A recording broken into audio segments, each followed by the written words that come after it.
నమస్తే, నేను Madhavi. Welcome to Q news. Hussain Sagar చెరువు జాగల కడుతున్న పెద్ద భవనాలు ఇప్పుడు రచ్చకు కారణమవుతున్నాయి.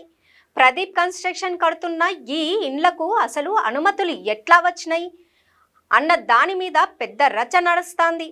అయితే ఈ భవనాలకు జనవాడ ఫామ్ హౌస్కు మధ్యలో లింకే ఇప్పుడు రచ్చరచ్చ అవుతుంది. ఈ ముచ్చట బయటికి రావడంతో కాంగ్రెస్ నాయకులకు ప్రతిపక్ష నాయకుడు కేటీఆర్ను టార్గెట్ చేసేటందుకు మంచి అస్త్రం దొరికినట్టయింది.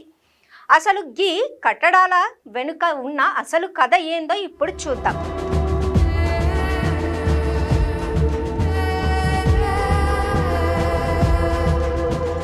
హుస్సేన్ సాగర్ కాడ అక్రమ కట్టడాల రచ్చ. హుస్సేన్ సాగర్ ఎంబడి నెక్లెస్ రోడ్ రైల్వే స్టేషన్ ఉన్నది కదా, గాడ 2 ఎకరాల జాగా ప్రదీప్ కన్స్ట్రక్షన్స్ అనే కంపెనీ 17 అంతస్తుల బిల్డింగ్ కడతాంది.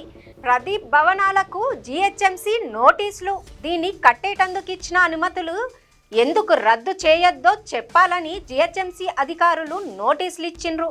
నీటి పారుదల శాఖ కూడా తమ పర్మిషన్ లేదని ఫిర్యాదులు ఇచ్చిండ్రు. ఇక హైడ్రా ఊరుకుంటుందా?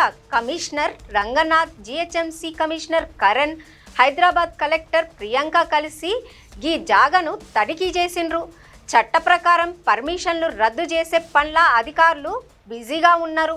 భవనం వాడేటందుకు ఇచ్చే సర్టిఫికెట్లు కూడా అధికారులు ఆపిండ్రు. గా సర్టిఫికెట్ లేకుండా అందులో ఉండడానికి కుదరదు. కరెంటు, నీళ్లు కనెక్షన్లు కూడా రావు. దీనితోని ఈ వ్యవహారం ఇప్పుడు అందరి దృష్టిని ఆకర్షిస్తుంది.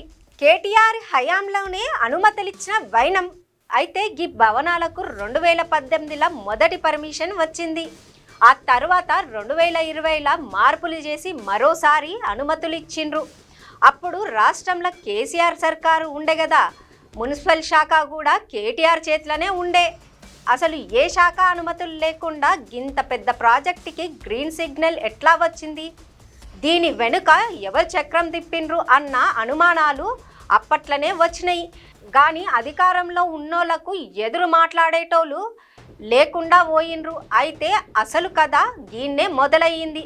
కేటీఆర్ దని చెప్పుకునే జనవాడ ఫామ్ హౌస్కు ఈ భవనాలకు మధ్య చీకటి ఒప్పందం జరిగిందని అందరూ చెవులు కొరుకుంటుండ్రు. ఎందుకంటే అప్పట్లో జనవాడ ఫామ్ హౌస్ జాగా తనదే అని ఈ బిల్డర్ ప్రదీప్ రెడ్డి కోట్ల చెప్పిండు. మరి ఈ ప్రదీప్ రెడ్డికే చెరువు జాగాల పర్మిషన్లు ఎట్లా వచ్చినాయి అనేదే ఇప్పుడు అసలు ప్రశ్న. జనవాడ ఫామ్ హౌస్తోని ఈ బిల్డర్ లింక్. జనవాడ మిర్జాగూడ జాగల మీద నేషనల్ గ్రీన్ ట్రిబ్యునల్ కేసు పడ్డప్పుడు ఈ ప్రదీప్ రెడ్డి కోర్టుకు పోయిండు. 3 ఎకరాలకు పైగా జాగతో పాటు అక్కడున్న ఫామ్ హౌస్ తనే కొనుక్కున్నట్లు కోర్టుకు తెలిపిండు. కోర్టు రికార్డులలో కూడా ఆస్తి ఆయన పేరు మీదనే ఉన్నది. ఇదంతా చూస్తే జనవాడ ఫామ్ హౌస్ విషయంలో సాయం చేసినందుకే హుస్సేన్ సాగర్ చెరువు జాగాల బిల్డింగ్ కట్టేటందుకు పర్మిషన్లు దొరికినాయన్న ఆరోపణలు వినిపిస్తున్నాయి. నువ్వు నాకు సాయం చేయి, నేను నీకు సాయం చేస్తా అన్నట్లు ఇదంతా జరిగినట్లు సర్కారు పెద్దలు ఆరోపిస్తుండ్రు. అసలు రికార్డుల కోసం సర్కారు అన్వేషణ. దీనికి సంబంధించిన ఉన్నతాధికారులు లోతుగానే విచారణ చేస్తుండ్రు. ఈ వ్యవహారం గనుక పూర్తిగా బయటికి వస్తే మాజీ మంత్రి కేటీఆర్కి ఇంకో తలకాయ నొప్పి తప్పదన్న ముచ్చట రాజకీయ వర్గాలల్లో గట్టిగానే నడుస్తుంది. ఇక అసలు విషయానికి వస్తే హైడ్రా రూల్స్ ప్రకారం హుస్సేన్ సాగర్ ఒడ్డున కట్టిన ఈ బిల్డింగ్కు 1 మీటర్ కూడా పనికిరాదని అధికారులు తేల్చేసిండ్రు. మొత్తం 7600 మీటర్ల జాగల 7300 మీటర్ల చెరువు హద్దులే ఉందని అధికారులు తనిఖీలలో తెలిపిండ్రు.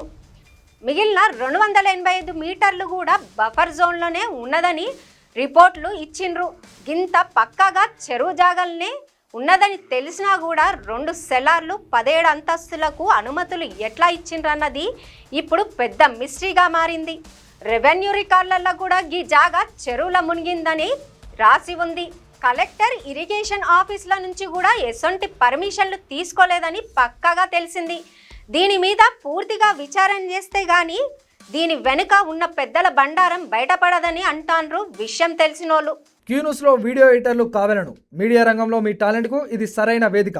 3 నుండి 4 సంవత్సరాల ఎక్స్పీరియన్స్ ఉండి Photoshop, Premiere Pro, After Effects లో నైపుణ్యం ఉన్నవారు కావాలను. ఫ్రెషర్స్ కూడా అవకాశాలున్నాయి. ఆసక్తి ఉన్నవారు వెంటనే సంప్రదించండి. 8143001981.